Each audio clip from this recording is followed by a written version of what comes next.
Doctora, bienvenida a su programa a partir de ahora. Bueno, un placer, es una maravilla estar aquí.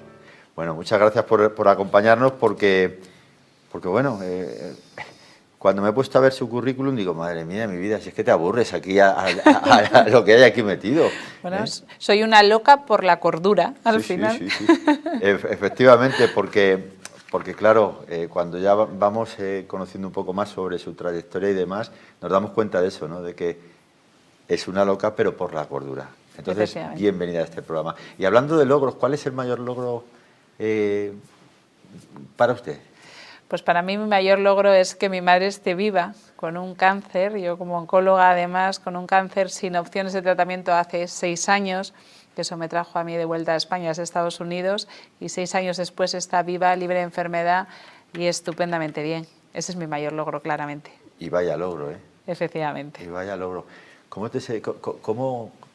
fue la sensación cuando conseguiste este asunto de poder ayudar a tu madre de esa manera? Pues fue una sensación de mucho alivio, porque al final yo volví de Estados Unidos, fundé INMOA para traer un tratamiento innovador para tratarla con poquita todavía base científica, ¿no? Había publicaciones, pero todavía no había tantas. Pero yo tenía que intentar algo, se habían acabado las opciones, entonces cuando se hace ese primer escáner y habían desaparecido las metástasis, la sensación fue de alivio, porque yo como oncóloga en la cima de la investigación, ¿cómo iba a dejar que mi madre se muriese por un cáncer precisamente, ¿no? Ahí por fin pude respirar después de muchos meses de haberlo pasado francamente mal. Madre mía. Bueno, vamos a hablar un poco sobre su carrera, ¿eh? ¿De qué manera evolucionó esa carrera? Pues a ver, mi carrera siempre ha estado muy basada precisamente en esa locura, ¿no? En la innovación, en las ganas de ir más allá. Yo me fui desde Asturias a estudiar a la Universidad de Navarra, me fui lejos, aunque podía haber estudiado en mi tierra, pero porque me gustaba mucho esa investigación, el ir un poquito más allá, y eran referentes en investigación. A la Clínica Universitaria de Navarra. A la Clínica Universitaria de Navarra. Ahí, eso es, ahí estuve los 6 años de carrera de medicina, luego sí que es cierto que volví a mi tierra a hacer la especialidad, porque allí se inauguraba un nuevo hospital y había opciones, pero de ahí pronto me fui a Estados Unidos y estuve como residente pues unos meses aprendiendo, y muy poquito después, cuando volví a España, la verdad es que volví a apostar por la innovación. Fíjate, yo me acababa de casar y vivía en Gijón y me ofrecieron trabajo nada más acabar la residencia en Gijón o en Santander, y yo elegí Santander, que fue difícil de procesar para el que en aquel entonces era mi marido, porque decía, si te ofrecen trabajo al lado de casa, ¿por qué te vas lejos? Y me fui porque en Santander había más opciones de investigar, de avanzar. Tanto es así que 9 meses después de empezar a trabajar como especialista, desarrollé una técnica que fue pionera a nivel mundial para tratar el cáncer de mama, reduciendo el tiempo de radioterapia de 7 semanas a un solo día. De 7 semanas a un solo día. Eso es, así es. Fue un avance súper importante, porque plantearle esto a una mujer que pueda llevar ya 6 meses de quimioterapia, una cirugía, un proceso muy largo, y decir que podemos tratarla con una única sesión de radiación, con menos efectos secundarios además, claro, fue un avance increíble, ¿no? Poquitos días después me llamaron de Estados Unidos, me ofrecieron irme a trabajar allí y la verdad es que no lo dudé. Según me lo dijeron, allí me fui y estuve varios años liderando como coordinadora de investigación de un importante centro oncológico, hasta que la enfermedad de mi madre me trajo de vuelta a España. Ya. Esto que acaba de contar sigue vigente, por supuesto. Me refiero a este tratamiento en el caso de las mujeres. Efectivamente. En INMOA. Sí, efectivamente. Seguimos haciendo este tratamiento, se sigue haciendo también en el Hospital Universitario Marqués de Valdecilla, y al final tenemos que no solo mejorar la supervivencia de los pacientes, por supuesto también, pero también mucho la calidad de vida, ¿no? Con lo cual todos estos tratamientos que hacemos en INMOA no solo lideramos tratamientos innovadores a nivel de supervivencia y curación, sino que también cuidamos mucho de las personas, del ser humano, para que la calidad de vida acompañe, ¿no?, en el proceso, y que al final, cuando no curamos el cáncer y cronificamos la enfermedad, que esto ya lo conseguimos muchas veces, sea una cronificación donde las personas vivan pues con un bienestar importante.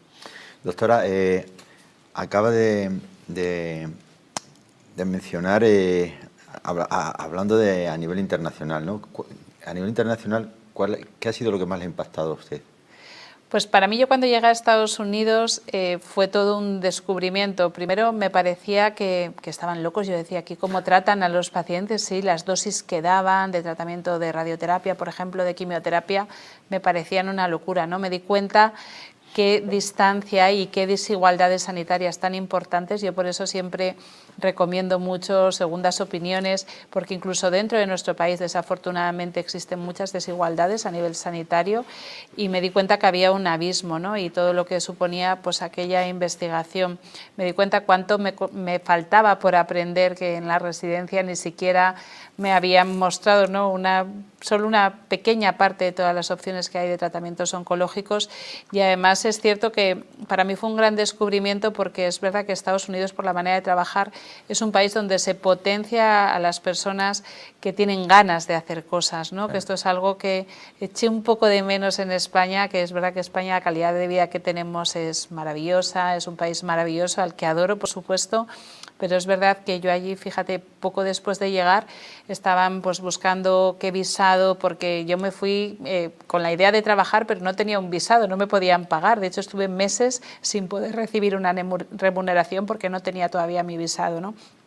Y me concedieron un visado de persona extraordinaria en las ciencias, que me dijeron, este visado es el que conseguimos para los premios Nobel. Y yo decía, como para los premios Nobel, y a mí me vais a dar esto, y sacaron 700 páginas sobre mí. Me acuerdo que eran 3 tomos de información de las cosas que yo había logrado, y me llamó la atención que en Estados Unidos supieran todo aquello. Yo, por ejemplo, había organizado las primeras elecciones de la Junta Técnico Asistencial de mi hospital, el Hospital Universitario Central de Asturias, como residente, porque quería que los residentes estuvieran también en el órgano de gestión del hospital para mejorar las cosas, porque había poquita investigación, a mi juicio, se hacía demasiada poca formación en técnicas más avanzadas, y me llamó mucho la atención que esto en España no se hubiese reconocido, ¿no? Y en Estados Unidos tuvieran tanta información sobre mí. Fue algo súper llamativo. Bueno, y hablando de Estados Unidos, ¿cómo fue el paso por Harvard Medical School? Pues ahí estuve en Estados Unidos, en Los Ángeles, porque me concedieron un fellowship para hacer un tratamiento, bueno, con braquiterapia, que es un tipo de radiación muy localizada que se pone como dentro del paciente, y fue una experiencia pues maravillosa, ¿no? Luego estuve también en el Centro de Protonterapia de Filadelfia, aprendiendo, bueno, pues con los mejores, ¿no? Y luego en el centro donde yo estaba, que se llama 21st Century Oncology, allí trabajaba con los principales oncólogos a nivel mundial. Claro, el conocimiento, el aprendizaje que uno tiene cuando está al lado de esas personas, mentes brillantes y muy humildes, además, con todas las ganas de enseñar, ¿no? Como son los grandes genios, ¿no? Pues fue algo maravilloso, y realmente fue algo que me abrió mucho la mente a la investigación, ¿no? A eso, como decíamos con el título del programa, ¿no?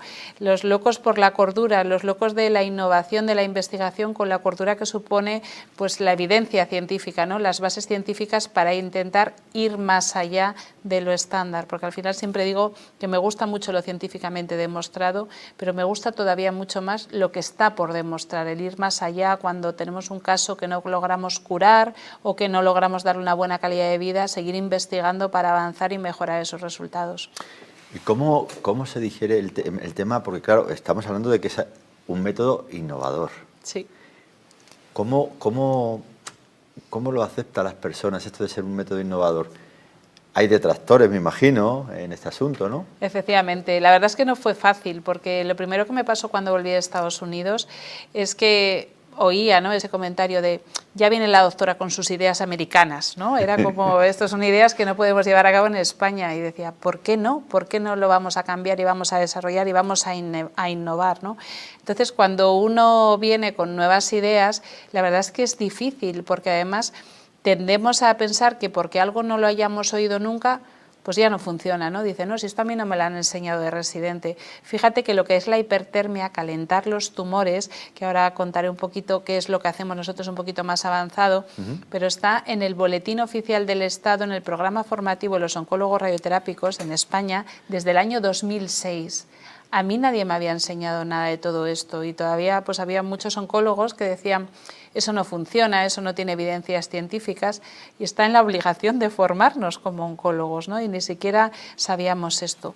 ¿Por qué? Porque esa hipertermia convencional, ese calentar los tumores, no era un calentamiento selectivo sobre el tumor, calentaba también el tejido sano y esto hacía una limitación importante. Claro, a 40 grados, si calentamos el tejido sano, los pacientes se queman, con lo cual solo se podían tratar tumores muy superficiales, era muy difícil, ¿no? Y por eso se denostó un poco la técnica.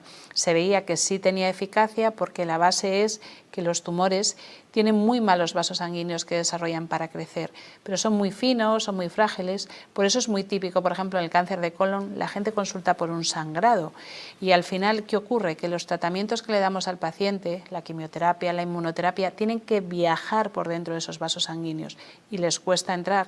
Si nosotros calentamos el tumor, abrimos los vasos, los tratamientos llegan en dosis más altas y por tanto son más eficaces, ¿no? Y al final hemos evolucionado, lo que nosotros fundamos en INMOA y empezamos a hacer es un tipo de tratamiento que se llama hipertermia electromodulada. En España lo conocemos como oncotermia. Es como una hipertermia avanzada donde se ha conseguido calentar solo las células malignas porque tienen muchas más cargas negativas que las células sanas y utilizamos ondas de radiofrecuencia que solo calientan el tumor. Ventaja, conseguimos todos esos beneficios de que los fármacos lleguen mejor, de que llegue más oxígeno, lo cual es muy importante cuando combinamos con radioterapia porque aumenta la eficacia. Y al calentar las células, además, se las enseñamos al sistema inmune y el propio sistema inmune nos ayuda a eliminarlas. Por eso hay algunos tumores, como los tumores cerebrales o cáncer de pulmón, que incluso solo con esta terapia pueden responder, ¿no? Cuando uno empieza a hablar de todas estas novedades y cosas tan diferenciadoras, pues efectivamente, como bien decías al principio, genera un cierto escepticismo, ¿no? Cierto es que progresivamente los resultados al final pues nos avalan, ya existen evidencias científicas muy claras y el escenario está cambiando. Doctora, la sabiduría queda probada justa por sus obras. Eso es, efectivamente, efectivamente. Bueno, antes cuando estábamos charlando, me ha comentado algunos asuntos sobre el tema del cáncer que a mí me han impactado. Por ejemplo, mucha gente creemos que, bueno, que la máxima proporción de cánceres por temas hereditarios, y no es así, por ejemplo, ¿no? Efectivamente, esto es muy importante. Hace algo más de 2 años, el Día Mundial contra el Cáncer, fundé el Centro Nacional de Prevención del Cáncer, porque más del 40% de los casos, casi la mitad de los casos de cáncer, se pueden prevenir modificando los hábitos de vida. Solo un 10% son genéticos. Y esto es muy importante que la población lo sepa, porque la gente piensa, el cáncer te toca y te toca, ¿no? Como que es algo que no podemos evitar. Pues depende mucho de nosotros, de nuestros hábitos de vida, la alimentación, por supuesto el consumo de tabaco, el alcohol, la falta de ejercicio físico, la obesidad, la exposición solar, tiene una relación directa con prácticamente la mitad de los casos de cáncer, con lo cual tenemos que conocer esto y responsabilizarnos para cuidarnos porque el cáncer se está convirtiendo en la gran pandemia de la humanidad. En 2040 se estima que habrá un 60% más de casos de cáncer. En 2040 un 60% más. Un 60% más. 1 de cada 2 hombres y 1 de cada 3 mujeres. Ya es la primera causa de muerte en nuestro país en hombres. Ha sobrepasado las enfermedades cardiovasculares. Y por supuesto no es porque no hayamos avanzado en los tratamientos. Hemos avanzado y mucho, pero ahora que sabemos todo lo que significa la incidencia, ¿no? Después del COVID, pues la incidencia aumenta de forma exponencial. Cada vez hay más casos y por eso aumenta tanto la mortalidad. Doctora, es un placer escucharla, de verdad, es todo un placer. Y atención, porque estos datos que está dando la doctora Elizabeth Arrojo son importantísimos. Solo el 10% es hereditario y lo demás, el otro tanto por ciento, tiene mucho que ver, entre otras cosas, con la alimentación, por ejemplo. Eso es. Doctora, seguimos adelante. Estábamos hablando del tema del tanto por ciento y demás. Sabemos que también le gusta y que le atrae mucho la docencia, ¿verdad? Sí, me gusta mucho. Yo creo que esa es la base al final, ¿no? Si nosotros le damos esa información a la gente para que realmente pueda tomar acción. Yo siempre repito mucho una frase de mi gran colega y amigo María Alonso Puig, que dice, el paciente debe ser aciente, ¿no? Y debe ser un aciente además con fundamento, o sea, tiene que saber qué es lo que es bueno, qué es lo que no.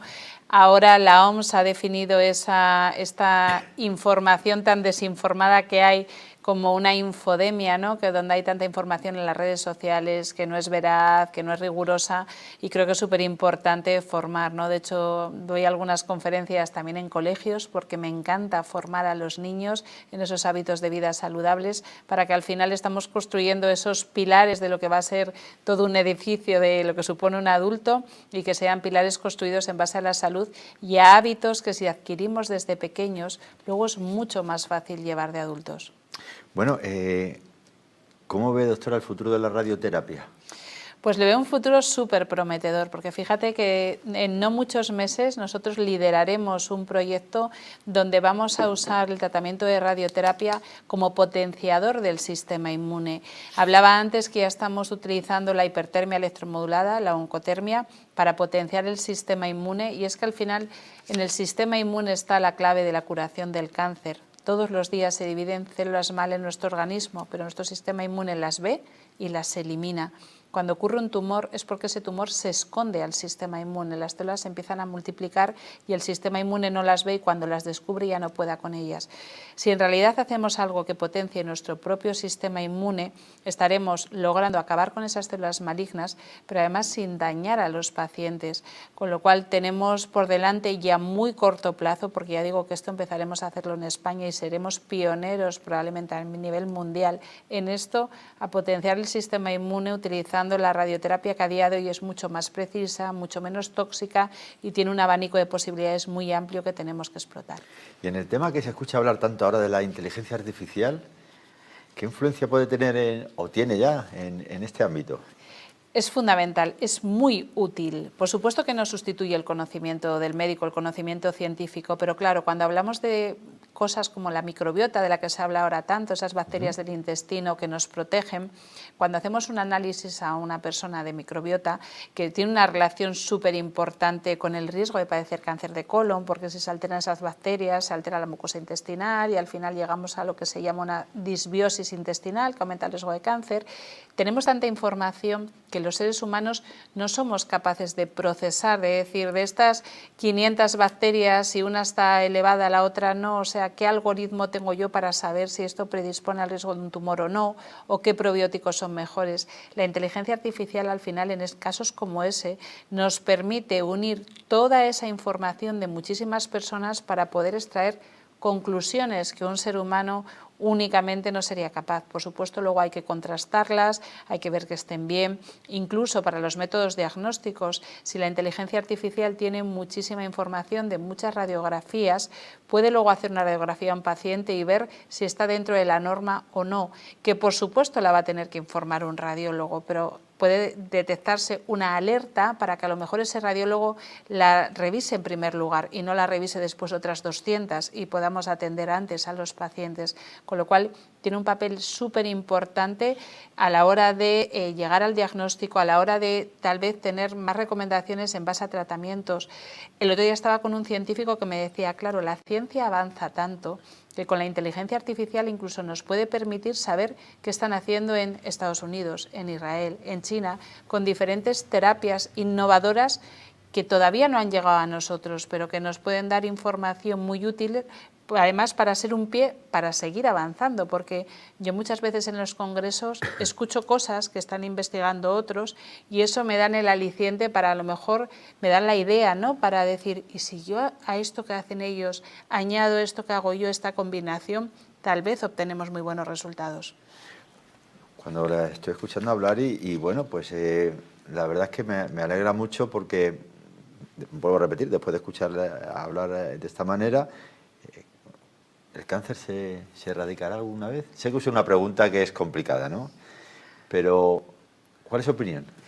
¿Podrá el ser humano erradicar el cáncer? El cáncer probablemente se cronificará o se curará en un porcentaje muy alto de los casos. ¿Por qué? Porque que las células se dividan mal en nuestro organismo seguirá ocurriendo. Esto es muy natural. Con tantas divisiones celulares llega un momento que alguna se puede dividir mal y que se escapa al sistema inmune. El porcentaje de curación aumenta cada vez más y esto seguirá incrementándose, con lo cual en los casos donde además no curemos podremos cronificar la enfermedad. Hay un dato que me gustaría compartir porque creo que es muy importante para la población, sobre todo por perderle un poco el miedo a la palabra, ¿no? Cuando uno le diagnostican el cáncer, una de las cosas que pasa es que piensa que su vida se acaba. Y esto afortunadamente ya no es así en muchos casos. Curamos más de la mitad de los casos de cáncer y cuando no los curamos conseguimos cronificarlos en el tiempo. Fíjate el caso de mi madre, ¿no? Ha tenido más de 13 metástasis y está viva, libre de enfermedad y en un estado general estupendo. El tumor se lo diagnosticaron por primera vez hace 10 años. Y ella ahí está y está con muy buena calidad de vida. Es muy importante que las personas sepan que tenemos derecho a una segunda opinión, incluso dentro del sistema público de salud en España. Uno puede pedir una segunda opinión en otras comunidades, porque sí que es cierto que la sanidad desafortunadamente es muy desigual, y no solo en el mundo, también en España, ¿no? Hay una campaña de la Asociación Española contra el Cáncer que dice: tu código postal importa más que tu código genético frente al cáncer, ¿no? Pedir esas segundas opiniones, saber que la sanidad tiene unos recursos limitados, no solo en los centros públicos, sino también en los privados, y hacer un tratamiento multidisciplinar, incluyendo diferentes centros, es fundamental en el objetivo de curar o cronificar el cáncer. Entonces, doctora, ¿está usted de acuerdo en que algo que se dijo hace unos 3000 años, que lo dijo un tal Salomón, muy sabio, por cierto, ¿está usted de acuerdo con que en la multitud de consejeros hay logro? Por supuesto, totalmente de acuerdo. Y es que al final todos tenemos nuestra parcela de conocimiento y es imposible que sepamos de todo. Por eso esas reuniones multidisciplinares dejando un poco atrás nuestros egos, ¿no? De unir conocimientos, unir esfuerzos, donde yo no llego, tal vez tú puedes llegar o me das la idea para que juntos lleguemos y podamos conseguir esto. Yo creo que tenemos que dejar de ver esa rivalidad, ¿no? En un campo además como es la medicina, porque llegan pacientes a nosotros donde vienen preocupados porque dice: no, doctora, es que no le quiero decir nada a mi oncólogo, no quiero que se ofenda. Y yo muchas veces digo: no estamos poniendo en tela de juicio lo que dice otro profesional, cada uno hacemos lo mejor que podemos con los recursos que tenemos y el conocimiento, y evidentemente yo no sé de todo, hay muchas cosas que desconozco, y cuando alguien aporta algo que suma a lo que yo pueda hacer, creo que es muy enriquecedor. Por eso es tan importante esa cualidad que por desgracia a los seres humanos nos persigue, nosotros corremos más, como es la humildad. La humildad es algo importantísimo y sobre todo en este campo. Doctora, hay que hablar de INMOA. Hay que hablar de INMOA porque ahora que sé un poco cómo se inicia INMOA, esa es otra historia. Sí. Entonces, antes de ello, vamos a dar el nombre de la página web de INMOA, sí, para que nuestros compañeros pongan aquí el faldón y lo dejen un buen rato puesto el faldón, porque INMOA, pues eso, da esperanza a muchísima gente, ¿no? Entonces, ¿cuál es la página web? www.inmoa.es. Vale, pues para que nuestros compañeros lo pongan, www.inmoa.es. Importantísimo para todas esas personas que, bueno, que quieran estar en manos no solo de grandes profesionales, que por supuesto, sino de personas que se imbrican, de personas que se les nota esa empatía hacia los demás, que por cierto es algo también importantísimo, ¿verdad? Sí, efectivamente. Además, me gustaría compartir que nosotros hacemos una valoración gratuita de todos los casos que nos llegan y solo tienen que acudir a una consulta si realmente podemos ayudar, porque no queremos que venga una persona, tenga que abonar una consulta y le digamos no le podemos ayudar. Ya. Hacemos esa valoración gratuita de todas las personas que nos contactan para ver si le podemos ayudar, o a veces darle la recomendación de fíjese, este no es el mejor centro, vaya usted a este otro lugar, porque tenemos un equipo de oncólogos, la verdad, con mucho prestigio, e intentamos pues siempre aportar lo mejor dentro de ese tratamiento multidisciplinar. Doctora, ¿cómo nace INMOA? Pues INMOA nace precisamente por mi madre, ¿no? Al final, cuando mi madre se queda sin opciones de tratamiento, le habían puesto 4 tipos de inmunoterapia. Tuvo unos efectos secundarios súper importantes que hicieron que hubiese que suspenderle el tratamiento porque eran casi letales los efectos secundarios, ¿no? Yo necesitaba tratarla con algo, entonces venía con la idea de Estados Unidos de la hipertermia y al final pues decidí tratarla combinando radioterapia a dosis bajas con la hipertermia para potenciar la radioterapia, ¿no? Y por eso decidí fundar INMOA en Madrid. Yo de hecho vivía en Asturias, trabajaba en Santander, fue toda una locura, pero la tecnología es muy costosa, con lo cual Madrid era una ubicación más fácil para que esto saliese adelante. fundamos INMOA, tratamos a mi madre, a los 3 meses pues habían desaparecido las metástasis, ¿no? Poquito después te comentaba antes que a mí me diagnostican el mismo cáncer que a ella, fue pues muy duro, ¿no? Cuando de repente empezábamos a tomar aire, ¿no? Pues de repente que diagnostiquen lo mismo fue realmente duro, y convivir con ese proceso, sacar adelante INMOA, no fue fácil. Pero es verdad que lo que nosotros hacemos, y no lo voy a llamar trabajo porque es pasión, realmente es pasión, es difícil llamar esto trabajo, es tan enriquecedor que a mí siempre cuando me dicen ¿cómo eres capaz de hacer tantas cosas? Digo, pero ¿cómo voy a decir que no? Si cuando tú ayudas a una persona, le das más vida, le das más calidad de vida, no te puedes frenar, ¿no? Al final hemos tratado muchísimas personas, tenemos muchos casos con distintos tipos de tumores muy avanzados con metástasis. Esta semana todavía veía casos como cáncer de páncreas con metástasis, que en 6 semanas ha desaparecido el tumor, y estos son datos realmente increíbles, efectivamente, y tenemos muchos pacientes así, cáncer de colon, cáncer de pulmón, metástasis cerebrales, tumores cerebrales con resultados realmente increíbles. Y unos años después de fundar INMOA, 3 años después, llegamos al Centro Nacional de Prevención del Cáncer, porque también queremos trabajar mucho la salud, sobre todo la salud, ¿no? Que la gente no enferme realmente del cáncer. Si enferman haremos lo mejor por ayudarles, pero también tenemos que trabajar en que realmente preservemos esa salud, porque también está en nuestras manos. Doctora, ha sido un placer. El tiempo se nos va de una manera increíble. Yo no me estoy enterando de lo bien que me lo estoy pasando con esta entrevista. Y de gran final, para la próxima, si Dios lo permite y si a usted le place, tenemos que hablar de ese libro, que tiene un título precioso, que está a punto de salir. El título... efectivamente, Desde mis cicatrices, una base de experiencia personal y profesional que yo creo que ayudará mucho al mundo. Pues un placer el haber compartido con usted esta entrevista de gran final. Ahora sí, una vez más ponemos aquí el faldón, www.inmoa.es, un centro donde todas esas personas que están pasando pues por algún problema de cáncer y demás, de todos estos temas, a un centro de referencia como es INMOA. Muchísimas gracias, doctora Elisabet Arrojo, por habernos acompañado aquí en su programa a partir de ahora. Muchas gracias, un placer.